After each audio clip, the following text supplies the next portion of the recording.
سورہ حدید سے قرآن حکیم میں جو مکی اور مدنی صورتوں کے 7 گروپ ہیں، ان میں سے چھٹے گروپ کی مدنی صورتوں کا آغاز ہو رہا ہے۔ یہ مقام اس اعتبار سے بہت اہم ہے کہ ایک تو یہ کہ پورے قرآن مجید میں تعداد کے اعتبار سے مدنی صورتوں کا یہ سب سے بڑا گلدستہ ہے۔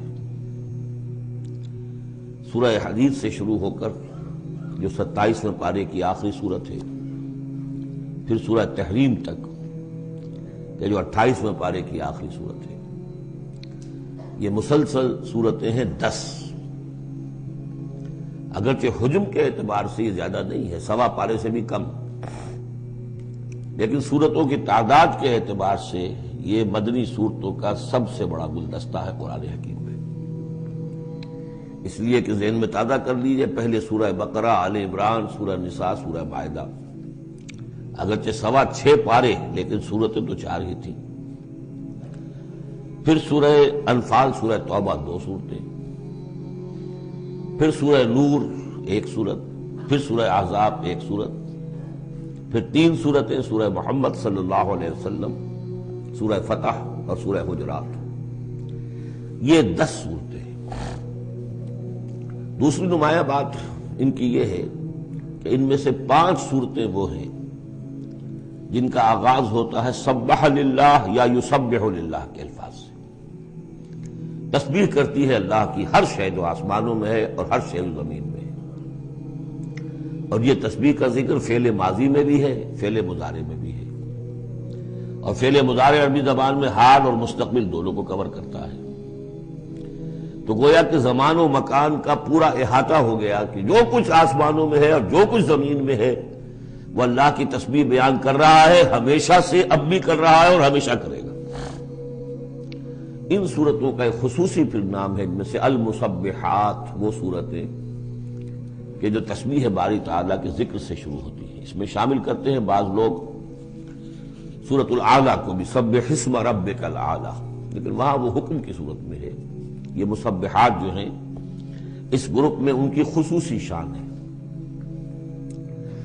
تیسری بات جو کہ مضامین کے اعتبار سے ہے، بلکہ زمانہ نزول کے اعتبار سے پہلے سمجھ لیجئے۔ پہلی بات میں نے عرض کی کہ قرآن حکیم میں مدنی صورتوں کا تعداد سور کے لحاظ سے سب سے بڑا گلدستہ، ان میں سے 5 مسبحات۔ تیسری بات یہ کہ ان سب کا باستثناء واحد زمانہ نزول جو ہے وہ حضور صلی اللہ علیہ وسلم کا جو مدنی دور ہے سیرت مبارکہ کا، اس کا نصف آخر ہے، یعنی سن 5 کے بعد نازل ہوئی ہے، سوائے ایک صورت کے، تو آ جائے گی سامنے۔ باقی جو 9 صورتیں یہ سب کی سب بات کی ہیں۔ اس سے جو متعلق بنتی ہے بات وہ یہ ہے کہ اس زمانے میں مسلمانوں میں جوش جہاد، ذوق شہادت، جذبہ انفاق، بحیثیت مجموعی اس میں کچھ کمی آ گئی تھی۔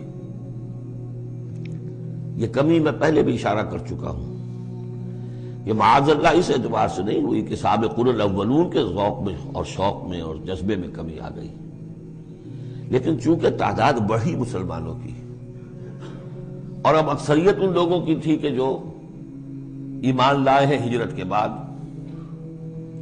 ان کی اس طرح کی تربیت تو نہیں ہوئی جیسے کہ مکے والوں کی ہوئی تھی 12 برس تک۔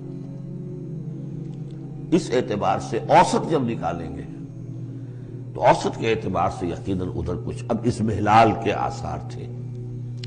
یہ آیت سورہ انفال میں بھی آ چکی ہے، الآن فیکم ضعف، اب تمہارے اندر کچھ کمزوری آ گئی ہے۔ پہلے تم ایک مومن 10 کافروں پر بھاری ہو سکتا تھا، اب ہم 1 کے مقابلے میں 2 پر فتح دیں گے۔ یہ بات سورہ انفال میں آ چکی ہے، لیکن یہاں خاص طور پر نوٹ کیجئے کہ ان تمام صورتوں کے پس منظر میں وہ اضمحلال ہے۔ نتیجہ یہ ہے کہ ان تمام صورتوں میں مسلمانوں کو جیسے کہ جھنجھوڑا جا رہا ہے، تمہیں کیا ہو گیا؟ سورہ صف میں آپ دیکھیں گے یا ایھا الذین آمنوا لم تقولون ما لا تفعلون، کیا ہو گیا تمہیں، کیوں کہتے ہو جو کرتے نہیں ہو؟ جیسے سورہ حدید میں آئے گا وما لکم لا تؤمنون باللہ، تمہیں کیا ہو گیا، اللہ پر ایمان پختہ کیوں نہیں رکھتے؟ وما لکم الا تنفقوا فی سبیل اللہ، تمہیں کیا ہو گیا ہے، اللہ کی راہ میں خرچ کیوں نہیں کرتے؟ اسی طرح سورہ جمعہ میں وَإِذَا رَأَوْا تِجَارَةً أَوْ لَهْوًا انفَضُّوا إِلَيْهَا وَتَرَكُوكَ قَائِمًا، تو گرفت کا پہلو ہے، پکڑ کا، اور جھنجوڑا جا رہا ہے۔ اس میں یقیناً روح سخن منافقین کی طرف بھی ہے، لیکن بحثیت مجموع ان صورتوں میں جو اصل خطاب ہے وہ منافقین سے نہیں ہے۔ منافقین کے موضوع پر ایک مکمل صورت بھی ہے، اور سورہ حدید میں بھی اس مرض کا جو ہے اس کی پیتھولوجی پورے طور سے بیان کی گئی، یہ مرض پیدا کیسے ہوتا ہے۔ لیکن یہ ہے کہ عام طور پر جو روح سخن ہے وہ ضعفاء کی طرف ہے، کمزور مسلمان، منافق نہیں، یعنی جن کا ایمان اتنا قوی نہیں ہے کہ ہر چہ بعد آباد، اور یہ میں آپ سے عرض کر چکا ہوں، یہ فرق تو شروع سے بھی تھا۔ السابقون الاولون من المہاجرین والانصار والذین اتبعوہم بإحسان رضی اللہ عنہم ورضوا عنہ، اس درجے کے لوگوں میں بھی سب کے سب ایک جیسے تو نہیں تھے، وہ درجات تو بلند ترین ہے، رضی اللہ عنہم ورضوا عنہ، تو فرق تو تھا۔ اور اگر حفظ مراتب نہ کنی زندگی، تو ان درجات کا جب تک کہ آپ لحاظ نہ رکھیں اور نہ سمجھیں تو بات سمجھ میں نہیں آئے گی۔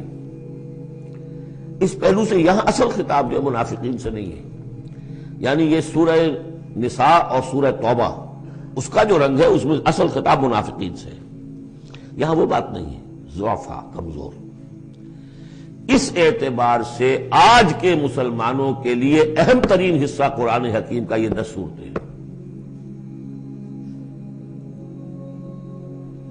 آج کا ایک مسلمان ان 10 صورتوں کو سمجھ لے جو گویا پورے قرآن کا خلاصہ اس کو مل جائے گا۔ ایک تو اس اعتبار سے بھی کہ جیسے میں نے عرض کیا نفاق کا مضمون آیا سورہ نساء میں، سورہ مائدہ میں، سورہ توبہ میں، اور بھی صورتوں میں آیا، سورہ قتال سے شروع ہو گیا، لیکن یہ کہ ایک چھوٹی سی صورت ہے 11 آیتوں کی اس مجموعے میں، سورۃ المنافقون، وہ خلاصہ ہے اس پوری بحث کا۔ ایمان کی بحث تو مکی صورتوں میں 2/3 قرآن مکی صورتوں پہ مشتمل ہے، اب اس میں التذکیر میں آلاء اللہ جو ہے وہ نکال دیجئے تو ساری بحث ایمانی کی تو ہے، توحید کی، آخرت کی، معاد کی، بعث بعد الموت کی، رسالت کی۔ اتنی لمبی چوڑی بحث کو سورہ تغابن 18 آیات پر مشتمل ایک صورت ہے۔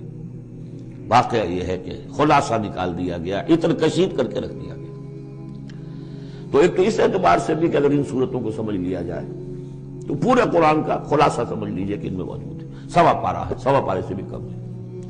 اور دوسرے اس اعتبار سے کہ آج جو ہم مسلمان ہیں تو ہم تو در حقیقت نسلی مسلمان ہیں کہ ہم چونکہ بائی ایکسیڈنٹ آف برتھ، ایک حادثہ ہے یہ، ہمارے لیے اس میں کوئی فیصلہ تو نہیں تھا کہ ہم مسلمان ماں باپ کے گھر پیدا ہوں گے، اس بات نن آف اوور چوائس،